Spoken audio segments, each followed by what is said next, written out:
Bangladesh also fetches a lot of revenue to Bhutan. So today, by and large, Bhutan has become more self-reliant, more independent, and today it has one of the highest per capita incomes in South Asia. Is that clear? It has one of the highest per capita incomes in the South Asia region. It's all thanks to India's efforts.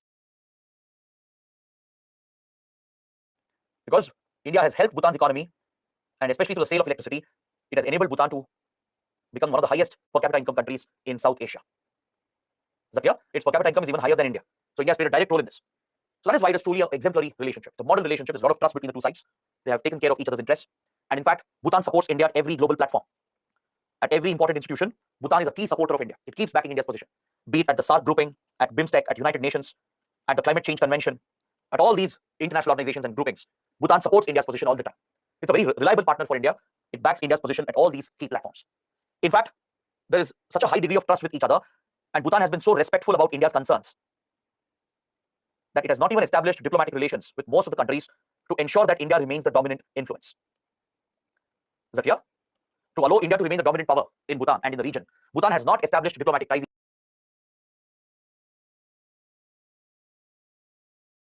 even today with some of the biggest powers. Bhutan has very limited diplomatic relations. Other than India, it has ties with Nepal, Bangladesh, Thailand, few other countries, and with organizations like the United Nations. It has specifically stayed away from setting up ties with the P5 countries. It has no relations with the P5. All right? Which are the P5 countries? P5 refers to permanent 5 members, the 5 permanent members of UN Security Council. That is US, Russia, China, of course, UK, and France. The big powers have been kept away from Bhutan. Bhutan has deliberately stayed away from them. It has no official ties with any of the big powers. All right? Because this is out of respect towards India's concerns. Bhutan wants India to remain dominant, to remain the most significant influence in the country. Bhutan does not even have relations with its own neighbor, China. All right? With China, Bhutan does not have official relations. It does not have embassies of these countries. It has not set up its embassies in their countries. Because until 2007, it was dealing through India. Bhutan had a embassy here in New Delhi. So through this mission, Bhutan would interact with other countries because India was guiding its foreign policy. It had no other relations with these foreign countries and big powers. It's only recently that Bhutan has started opening up. But even today, Bhutan does not have relations with the P5 countries. No official ties exist between Bhutan and the global powers. So this allows India to remain dominant and influential. It allows to protect our interests in Bhutan. And that is the trust that exists in this bilateral relationship. So as you can see, there is cooperation in every sector. Politically, we have never interfered. We have respected the economy, the choices of Bhutan. We have helped Bhutan in every way, right? Financed many key projects, given budgetary support, made Bhutan self-reliant. And in return, Bhutan is protecting our strategic interests. It helps India to stand up against China, Chinese aggression. It has stayed away from all the big powers to protect India's influence.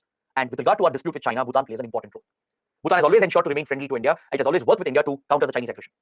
That is why when Bhutan asked for renegotiating the treaty, we had no issues. We never felt insecure. We could trust Bhutan, and hence we fulfilled the promise. The treaty was revised and upgraded in 2007. And as a result, Bhutan is no longer guided by India in its foreign policy.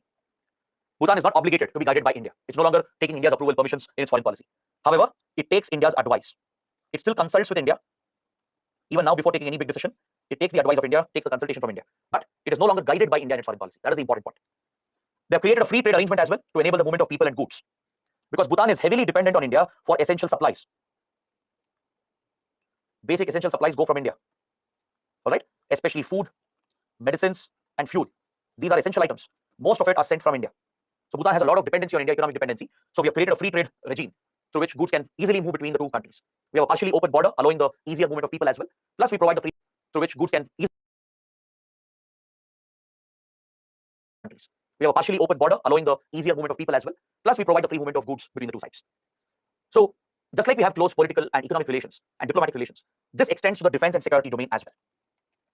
In the defense and security domain, we are very close to each other. As I told you earlier, India maintains a permanent military team called IMTRAT, the Indian Military Training Team in Bhutan. We help in training the Royal Bhutanese Army. We share intelligence with each other. We have even supplied weapons to Bhutan's armed forces. We are very, very close defense partners. All right. Now, if you look at the border here, the India-Bhutan border, this is a relatively safer border. Is that clear? It's been relatively safe. There is no organized crime, no insurgency. Security threats from here have been minimal. All right. Bhutan is a very stable country that way. It has never sheltered any criminal groups, any radical outfits, or any insurgents who operate against India. Bhutan has never given support to any such outfits which threaten India. Because I hope you know that Northeast region has been very badly affected by insurgency. Is that clear? Northeast India is very badly affected by insurgency. These Northeast insurgents have got support from other neighbors of India, like East Pakistan, later Bangladesh, inside Myanmar, from China, from Pakistan. So Northeast insurgent groups have got a lot of external support. But Bhutan, even though it's the same region, it has never given any direct support to Northeast insurgents. There was only one incident in early 2000. All right, let me tell you what happened. It illustrates the defense security relations between the two countries. In late 1990s, the Indian Army and Assam Rifles, they conducted a major counter-insurgency operation or COIN operation called Operation Rhino. Operation Rhino was a major counterinsurgency operation across northeast Indian states conducted by the Indian Army and Assam Rifles. This was in late 1990s. Under Operation Rhino, we were targeting multiple northeast insurgent groups, including NDFB, ULFA, the KLO, NSCN, ATTF, and the others. These are some of the prominent northeast insurgent groups. So all these groups were targeted under Operation Rhino by the Indian forces within India. Because of the pressure of Operation Rhino, many insurgents, they fled India. They fled from northeast India and they took shelter in Bhutan. But this, of course, was without the support of Bhutan's government. Bhutan's government was not helping them. All right. Since Indian forces were targeting these insurgents, they fled the country. They ran away from India, from northeast India, crossed the border and entered Bhutan. Because in Bhutan, you have dense forests, especially towards southern Bhutan, towards Assam. You have plain areas there, right? There you have dense forests and jungles where it's easy to cross the border. It's a partially open border. It's easy to cross the border and take shelter, hide in these forests. Many of these insurgents who often worked with each other, they ran away from India and took shelter inside Bhutan. And this became a security threat. All right. This was not because Bhutan was helping them. Without Bhutan's support, these insurgents had crossed over and taken shelter along the India-Bhutan border. So based on this intelligence, India got to know that insurgents have fled from here. They have taken shelter in Bhutan. Immediately, we passed the information, the intelligence to Bhutan, and we planned a joint operation called Operation All Clear. Operation All Clear was a successful joint operation between India and Bhutan that lasted between 2003 and 2004. Under this, a series of counterinsurgency operations were carried out inside Bhutan's territory to flush out the northeast insurgents who were hiding and push them back into India. Now, this incident is enough to help you understand the kind of support, security and defense support we have got from Bhutan. The moment Bhutan got to know that insurgents are hiding, who target India, it immediately worked with India, cooperated with India, and together we carried out Operation All Clear to flush out these insurgents, to target these groups, destroy their safe havens, to destroy their base camps, and push them back to India so we could weaken and counter these insurgent outfits. So that is an illustration of the close defense security relations between the two countries. All right, this incident is enough to highlight how close India and Bhutan are to each other in the defense and security domain. All right, now can someone tell me which is the border guarding force? Any idea? Does anyone know which is the border guarding force along India-Bhutan border? Which force has been designated to protect this border? Good, many of you are getting it right. The right answer is SSB. The Sashastra Seema Bal is responsible for guarding this border. So SSB has been given the task of protecting two international borders. One is the border with Nepal and second is the border with Bhutan. Please remember that, a prelims fact. All right, now we come to the last part of our discussion where we have to discuss the Bhutan-China border dispute. As I told you earlier, Bhutan and China, they have a standing border dispute between them, just like India-China have a dispute. Earlier, Bhutan and China, they have a standing border dispute between them, just like India-China have a border dispute. And this affects India as well. It drags India as well into this dispute. So this is something we need to understand in detail. It has very serious implications for India. So we need to talk about this in slight detail. Let's do this after a short break. We are in the middle of the session. All right. Let's take a 15 minutes break. It's 7:45. Let's come back at 8 a.m. All right. We'll come back at 8 a.m. We'll resume the discussion. We'll finish the China-Bhutan border issue. There are one or two small topics, and that will complete our discussion on India-Bhutan. All right. So I'll see you after 15 minutes.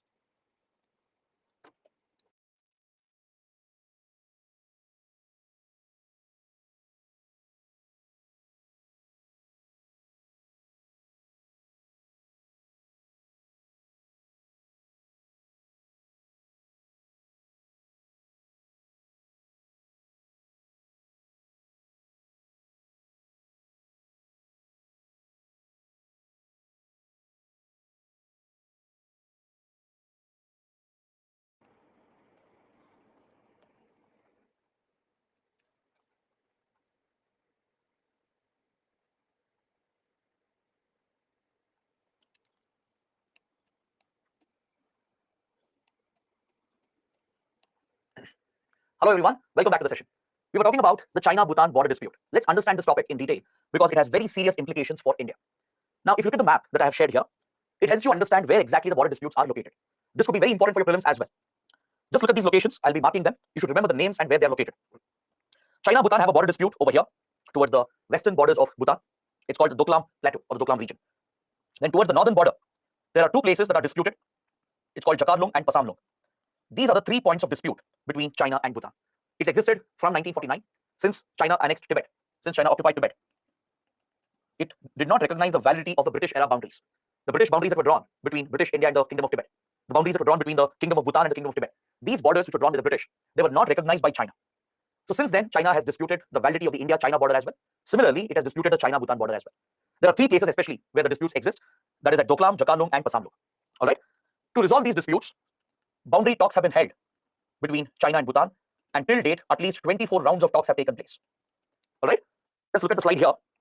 Since 1984, the boundary talks were established between China and Bhutan. Now, you might ask a question. Sir, earlier you told China-Bhutan have no relations. Then how are they talking to each other? Yes, China-Bhutan have no relations. Bhutan has not established official diplomatic ties with China. Even today, China-Bhutan do not have official diplomatic relations, which means China does not have an embassy in Bhutan. Bhutan does not have an embassy in Beijing. Despite having no diplomatic relations, they have created a separate arrangement just to resolve the border dispute. And this was facilitated by India. because India was guiding Bhutan in its foreign policy until 2007. Since India was guiding Bhutan until 2007 in its foreign policy, we played the mediating role. We enabled China Bhutan to talk about their border dispute. Till date, 24 rounds of negotiations have taken place. The last negotiation was in 2016, and recently, just a few weeks back, in 2023, a latest round of talks have taken place. A fresh round of talks were held just a couple of months ago, just a few weeks back in 2023. But both sides are yet to resolve their differences. The disputes are still present. All three are active disputes. There is no resolution, no final solution which has been found for the dispute. Now, with regard to the border dispute, there was one active disputes. There is no resolution, no final solution which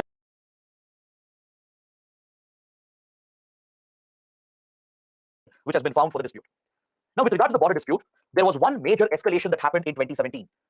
There was a major military standoff at Doklam in 2017, which almost brought India, China to the brink of war. This escalation that happened, it led to a military standoff, and it almost appeared that India, China were preparing for a full-fledged conflict over the Doklam issue. Again, you might have a question. Why did India get into a military escalation if Doklam is disputed between China and Bhutan? Don't forget, India is obligated. We have a responsibility to defend Bhutan against external threats according to the 1949 treaty. We still have this obligation under the 2007 treaty as well. According to these treaties, India is responsible for defending Bhutan's territory against any external aggression. In 2017, what happened was the Chinese PLA, the People's Liberation Army, they had carried out an incursion into Doklam, which is actually Bhutanese territory. It is under Bhutan's control. And the PLA was trying to construct a road in Bhutan's territory. Is that clear?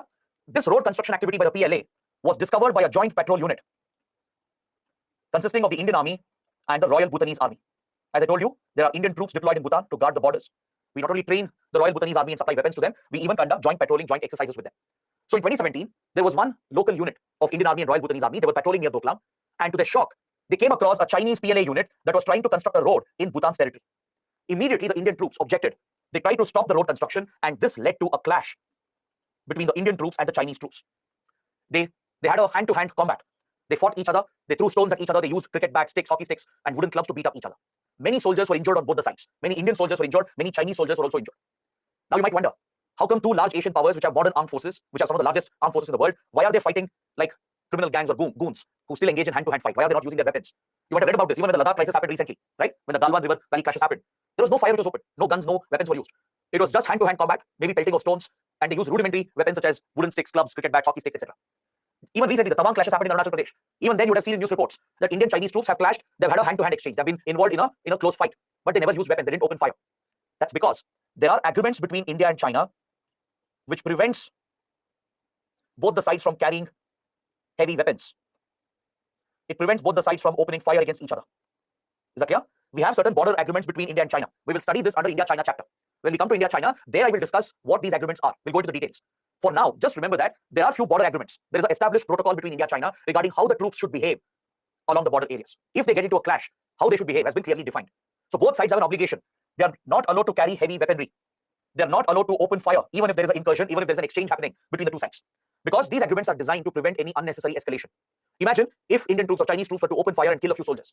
Very quickly, this local incident, the small incident, would escalate into a much bigger incident, potentially turning into a bigger conflict or even a war between India and China. It's very crucial to avoid such a conflict because both are nuclear-armed countries. Both have tremendous firepower. They both know the damage that will happen if India-China ever get into a full-fledged war. To prevent this, to prevent such an escalation, to avoid this uncontrolled escalation, they have signed few agreements which has established few standard operating protocols on how the troops should behave. They are prohibited from using weapons, from opening fire against each other. That is why you don't see the exchange of fire between Indian and Chinese troops. In all the recent incidents, all the standoffs, the clashes that have happened, it's always hand-to-hand combat. They beat up each other, they throw stones, they use other rudimentary weapons to beat up each other. All right. So one such incident happened in 2017 at Doklam. All right. Very quickly, this escalated. These clashes, they escalated into a full-fledged military standoff. See, according to these agreements and protocols, both the sides were supposed to de-escalate. There is a de-escalation mechanism that has been provided.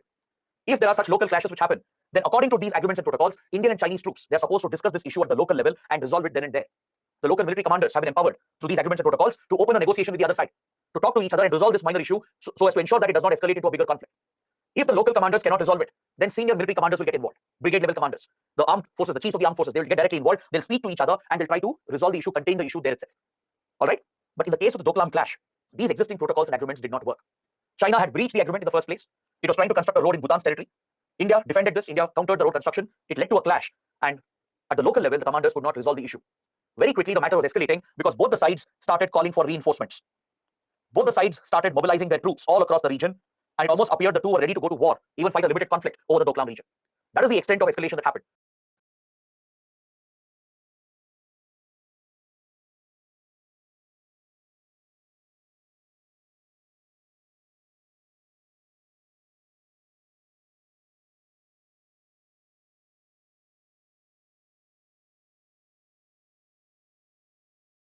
existing agreements protocols failed. All the military commander talks, they did not give any results. And both sides were escalating by mobilizing the troops, by bringing more troops and weapons to the region, and they were getting more aggressive with each other. In fact, the situation was so serious that even the Indian Navy, Indian Air Force were put on high alert. Even India's nuclear forces were put on high alert to be prepared for any eventuality. That is the extent of escalation that happened in 2017. Is that clear? Now, the biggest question is, why did India escalate the matter? This was about Bhutan's territory. Why did we take a risk of even going to a possible war with China over this region? What is so important about Doklam? Right? There should be something very important, or else India wouldn't have invested so much effort and energy to counter the PLA road construction. After all, this was not our territory, it was Bhutan's territory. This was a dispute between China and Bhutan. India was not directly involved in this. But we got involved because we are obligated to defend Bhutan, to protect Bhutan. Along with this, we have a self-interest here. Doklam is extremely crucial for India. It is strategically vital for India. Let me show you why. Please look at the map here. This is where Doklam is located. It's Bhutan's territory, as you can see clearly in the map. So here, Indian and Bhutanese troops, they jointly guard and patrol the border. Doklam is very close to some important locations, strategic locations. Here you can see the Chumbi Valley of China. This is the Chumbi Valley of Tibet. This V-shaped area that you see here is the Chumbi Valley. This is the access that China has towards India and Bhutan. All right, strategically, Chumbi Valley is very, very important. This is how PLA can access the borders with India and Bhutan. This is how PLA can reach Doklam, and as well as the strategic Nathula Pass that is located over here in Sikkim. Now look at the distance between Doklam and Nathula. It's a very short distance. Doklam is hardly around 50 kilometers away from the strategic Nathula Pass. Nathula Pass is very crucial for India for historical, economic, and strategic reasons. Historically, Nathula Pass has been a connection between India and Tibet. Historically, trade has taken place through this route. Buddhism has traveled from India to Tibet and to China through the Nathula Pass. All right. This was also a route for Kailash Manasarovar Yatra. This was the route to which Indian pilgrims were being taken by the Indian government to visit Mount Kailash, which is in China. So Nathula has a lot of economic, historical, cultural significance. Along with this, Nathula has strategic military significance as well, because India maintains a very strong military position here. We have a lot of troops deployed at Nathula. China also has a lot of deployment in Chumbi Valley. So this is a potential face-off point. Is that clear? And very close to Nathula and Doklam, you have the Siliguri corridor, just around 100 kilometers away from Doklam. I already explained why Siliguri is vital for India. It's a choke point. It's a weak point for India. During the 62 war, Chinese troops had come quite close to Siliguri. We've always had this concern and fear. So that is why it is a priority for India to dominate this whole region between Nathula and Doklam. India sees Doklam as strategically vital because those who control Doklam have a natural advantage to threaten Nathula and as well as Siliguri. China is interested in this. This is China's primary interest. China's interest in Doklam is not because of Bhutan, but because of India. China knows very well, if it has access and control over Doklam, it can always challenge India, threaten India at Nathula, and even possibly threaten the Siliguri corridor.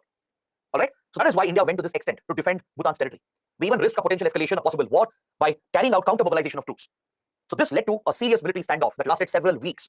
And all the rounds of negotiations, they failed to give results. As per the established agreements and protocols, de-escalation was tried. Local commanders had a meeting, senior military commanders had a meeting. Even senior officials got involved. The foreign secretary, defense secretary, even the ministers, foreign and defense ministers. The chiefs of the armed forces also spoke to their Chinese counterparts. But all the talks were not giving results because both India and China were holding on to their positions. They were not ready to give up. Finally, it took the involvement of the Prime Minister and the Chinese President to resolve this standoff. Prime Minister Modi and Chinese President Xi Jinping, they had to step in personally. And they held a meeting at Wuhan. The Wuhan Informal Summit took place, which allowed the two leaders to agree for a de-escalation. And this is how the standoff was resolved. Is that clear? Or else, it was very much possible for a conflict to break out. So to prevent this from happening, India requested China for a meeting at the highest level. And an informal summit was organized at Wuhan. All right, PM Modi traveled to Wuhan, met with Xi Jinping, and they had direct discussions on this sensitive matter. An informal summit is not structured. See, generally in international relations, the summits which happen, the meetings which happen between leaders, they are formal summits. They are very well-structured events. What should be discussed is already pre-decided. All the negotiations should have happened before, and the summit is only for the photo opportunity, only to formalize the agreements, just to pose in front of the public and the media, just to make the announcements. But in a formal summit, the real discussions, negotiations would have already happened. And in a formal summit, you can't bring up any issue you want. The agenda of a formal summit is pre-decided. So formal summits are very rigid. You can't discuss everything you want. You can't freely talk about every issue. There are limitations on what can be discussed in a formal summit. That is why sometimes countries have an informal summit, where there is no agenda, no set negotiation. In fact, sometimes the leaders, they meet individually. They don't even take their officials, advisors. They leave everyone behind. And just the two leaders will meet. There will be no one else with them. No advisors, no translators, none of them. Informal summits are helpful to bring that flexibility in negotiations. It makes the talk process more flexible. It is not rigid because there is no pre-decided agenda. So the Wuhan informal summit took place and the two leaders spoke about the Doklam issue. That was the primary point of discussion, and they agreed to de-escalate. Following this, both the sides, they removed their troops, they disengaged from Doklam, they de-escalated over a period of time and withdrew their troops, thus resolving the Doklam issue for the time being. All right? So that is why the topic is very, very important. Understood? Now, let me tell you something very interesting. After the de-escalation happened from Doklam, the de-escalation was carried out. This was seen as a success of the Wuhan summit. All right? But few months later, intelligence reports have suggested that China has betrayed the commitments. Intelligence assessments show that China has actually strengthened its position at Doklam, and believe it or not, it has completed the road it was constructing. The road construction, which was the source of this dispute, has been completed by the PLA, and according to intelligence reports, PLA has a stronger position near Doklam. Now, this is how China behaves. This is a classic Chinese tactic. It's a Chinese strategy, which has been labeled as the salami slicing technique of China. Strategic experts and the media have given this a name, especially Western media, Western think tanks. They have a name for this Chinese strategy called salami slicing technique. Now, what do you mean by this? I hope you know that salami is a type of meat, a meat cut. All right. Salami is sliced. You cut it slice by slice, one slice after the other. Similarly, China cuts the territory of other countries in a step-by-step manner, in an incremental manner. That's why the name salami slicing technique.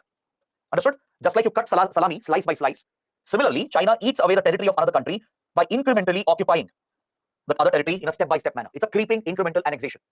This is a pattern China has shown not just with India, even with other neighbors. Right?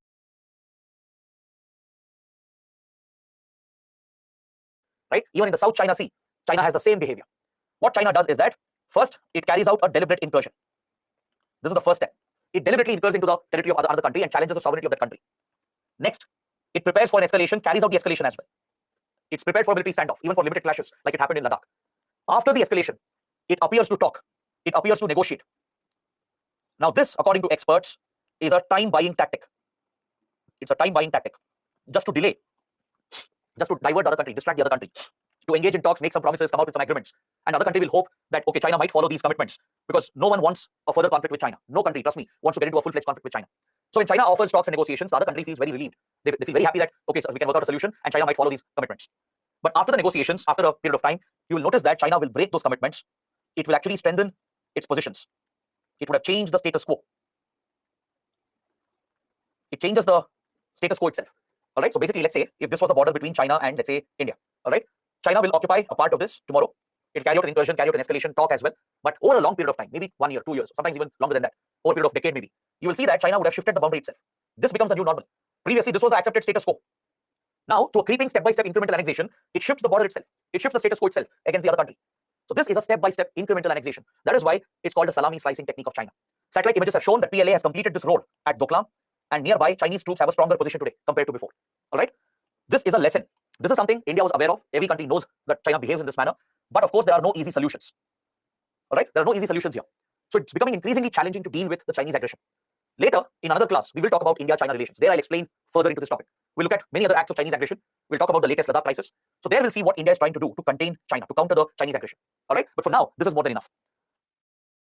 Next, another interesting development, a recent development, was in 2020. When the Ladakh crisis was going on, when China had triggered the Ladakh crisis with India, parallelly, it opened a new dispute with Bhutan at the Sakteng Wildlife Sanctuary. This was another deliberate strategy by China. I am sure all of you know that from 2020, India, China have been facing a crisis at Ladakh. It's an ongoing crisis. Even today, as we speak, the Ladakh crisis has not been fully resolved. It's only been partially resolved. So for almost 3 years, India, China have been locked in a military standoff in the Ladakh sector. Around the same time, China brought up a new dispute with Bhutan at a place called the Sakteng Wildlife Sanctuary. All right. See, the Ladakh crisis had started by April, May 2020. As soon as the pandemic had broken out, most countries were busy in dealing with the pandemic, but China carried out deliberate incursions in the Ladakh sector and mobilized massive troops from April, May 2020. India also carried out a counter-mobilization leading to a military standoff. So as the standoff was going on in Ladakh, which is towards the west, China opened a new front with Bhutan in the east, deliberately to put pressure on India-Bhutan relations, to distract India, to put India on the back foot. In the east, and mobilized massive troops. Now, see, the Ladakh crisis had started by April, May 2020. As soon as the pandemic had broken out, most countries were busy in dealing with the pandemic, but China carried out deliberate incursions in the Ladakh sector and mobilized massive troops from April, May 2020. India also carried out a counter-mobilization leading to a military standoff. So as the standoff was going on in Ladakh, which is towards the west, China opened a new front with Bhutan in the east, deliberately to put pressure on India-Bhutan relations, to distract India, to put India on the back foot. All of a sudden, out of the blue, China claimed a new territory. It claimed that Sakteng Wildlife Sanctuary that's located over here belongs to China. This was a new, unheard dispute. India-Bhutan never even had any clue that this was a disputed area. It was never recognized. See, since 1984, Bhutan and China have been talking about the border dispute. 24 rounds of talks had taken place till 2016, but China had never ever mentioned the Sakteng dispute. All right. Also, look at the map. Sakteng is far away from the Chinese border. It's nowhere close to the Chinese border. It's actually close to the Indian border towards Arunachal Pradesh. How can China have a claim here? China all of a sudden brought up this claim deliberately to distract India, to put India on the back foot, and to create a strain in India-Bhutan relations. Is that clear? In June 2020, the Global Environment Facility meeting was taking place. GEF, it's a UN financing mechanism for various environmental initiatives. We have a lot of environment-related conventions and treaties, right? So most of them are funded by the GEF, the Global Environment Facility. be it the Climate Change Convention, Convention on Biological Diversity, the Minamata Convention. So many of these environment-related conventions, they are funded through the GEF, Global Environment Facility. Especially the developing countries, the small countries, they get financial assistance from here. All right. So in June 2020, the GEF meeting was taking place, which was held by the UN Development Program. During this meeting, Bhutan requested additional funds from GEF for protecting and conserving the Sateng Wildlife Sanctuary. All right, Bhutan's representatives at this meeting, they asked for more funds from GEF and UNDP so that the money could be used for conservation efforts at the Sateng Wildlife Sanctuary. So when Bhutan made this request, the Chinese representatives, the Chinese diplomats, they objected to the demand of Bhutan. They said UN should not fund this project because Sateng is located in a disputed territory. The Chinese representative said that Sateng is Chinese territory, not Bhutan's territory. It's a disputed area. So UN should not be funding projects in a disputed area. That is the stand China took. And this honestly took India and Bhutan by shock, by surprise. Because this dispute never existed before. All right? The strategy was very clear. It was to put pressure on India, to strain India-Bhutan relations, to put pressure on the India-Bhutan relations. But India-Bhutan did not let the small issue affect their ties. We moved forward from this, and after that, China has never brought it back. It was just one incident which happened in 2020. When the Ladakh clashes were going on parallelly, it raised a new dispute just to put India under pressure, to create a distraction and to put pressure on the India-Bhutan relations. Because even Bhutan will start thinking that we are a small country. Why should we get involved between India-China dispute? The Doklam crisis already had put a lot of pressure on Bhutan. Bhutan would be worried if another dispute comes up at Sateng. Right? So China might be driven by that motive to corner Bhutan, put more pressure on Bhutan. So Bhutan will stay away from India and does break the close ties with India and Bhutan. But this did not work because India-Bhutan have a model relationship. They have a lot of faith and trust in each other. Bhutan has gone to a great extent to protect Indian interests, and India also does the same. So we didn't let this issue affect us, and China also has not brought it up again. All right, but this is something you should know. You should be aware of how China behaves, how aggressive China can get. All right, experts also believe that Sateng issue was brought up because of its proximity to the strategic Tawang region. This is where Tawang is located. It's located in Arunachal Pradesh. The Tawang region is of great significance for both India and China. All right, see here you can see the disputed McMahon line. This is the McMahon line which China does not accept. This is the India-China disputed border here. And right next to it, you have Tawang, which is a strategically vital location. It has a lot of cultural strategic significance. There are many important Buddhist monasteries located here. The Gelugpa Buddhist monastery is located here. Now, China is very, very interested in monitoring this monastery. It's very interested to monitor the Buddhist politics here because this monastery plays a key role in Tibetan politics. Understood? It plays a critical role in Tibetan politics. The monastery here has close links with monasteries in Tibet. So China wants to keep an eye, keep a watch on these developments. And it has a lot of strategic significance because by controlling Tawang, you have better access to northeast region of India. Since many years, China has created problems for India at Tawang. Whenever Indian leaders, Indian officials visit Tawang, China protests. It objects to the visit of Indian leaders and Indian officials. Because according to China, this is Chinese territory. But we don't accept this. We reject this entirely. Tawang is under Indian control. It's very much part of our state of Arunachal Pradesh.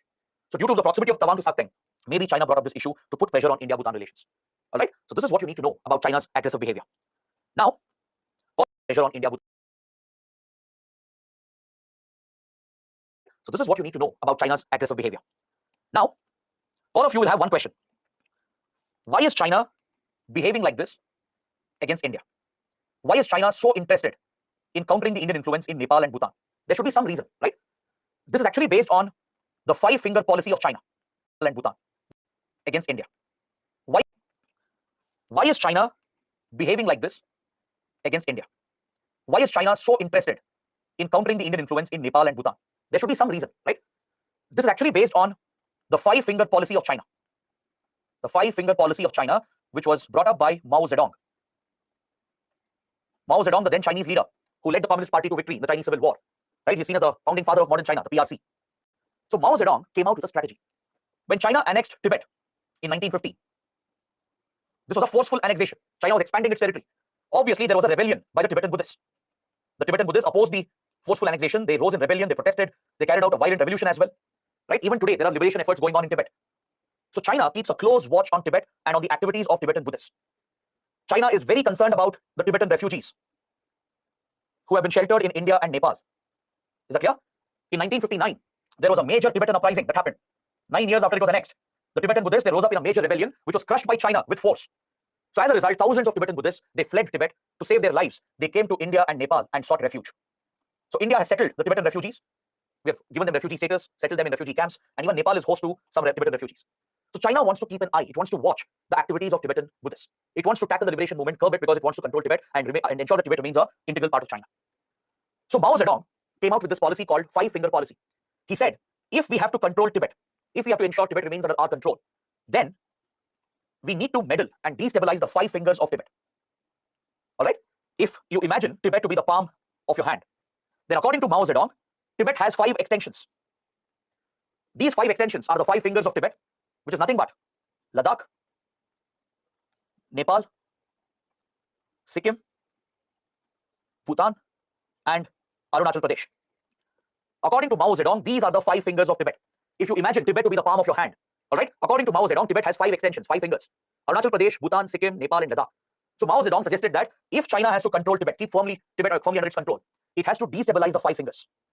It has to constantly meddle in the 5 fingers, interfere here, and destabilize these areas so that Tibet remains stable, so that Tibet remains under the firm control of China. That is one primary reason why China has escalated the tensions, occupied territories in Ladakh. It counters the Indian influence in Nepal. It did not even recognize Sikkim for many years, keeps creating problems in Sikkim. That's why it keeps escalating the border disputes with Bhutan, especially the Doklam dispute. And even today, China does not recognize Arunachal Pradesh as Indian territory. It keeps calling Arunachal Pradesh as South Tibet. It sees Arunachal as an extension of Tibet. Is that clear? This is because of the 5-finger policy of Mao Zedong. Because to control Tibet, to keep it firmly under control, to check any rebellions, and to curb any separatist tendencies, Mao Zedong suggested that China should interfere and meddle in the 5 extensions, in the 5 fingers of Tibet, and constantly destabilize these 5 fingers. That is why you see this Chinese involvement in this Himalayan region, from Arunachal Pradesh to Ladakh. In all these Himalayan regions, China constantly meddles and interferes, keeps escalating the tensions in order to destabilize these regions. As long as the outer periphery of Tibet is destabilized, Tibet will remain firm and stable in the hands of China. All right? So you should know about the 5-finger policy of Mao Zedong. Now, coming to the last part of this chapter, India, Bhutan, as I explained, have very close economic relations. We have given budgetary support. We continue providing the budgetary support even today. Every year in our budget, we provide a dedicated allocation for Bhutan. We have financed its 5-year plans, initially especially. India is the largest trading partner for Bhutan. We provide all basic essentials. And we even provide development assistance. Right?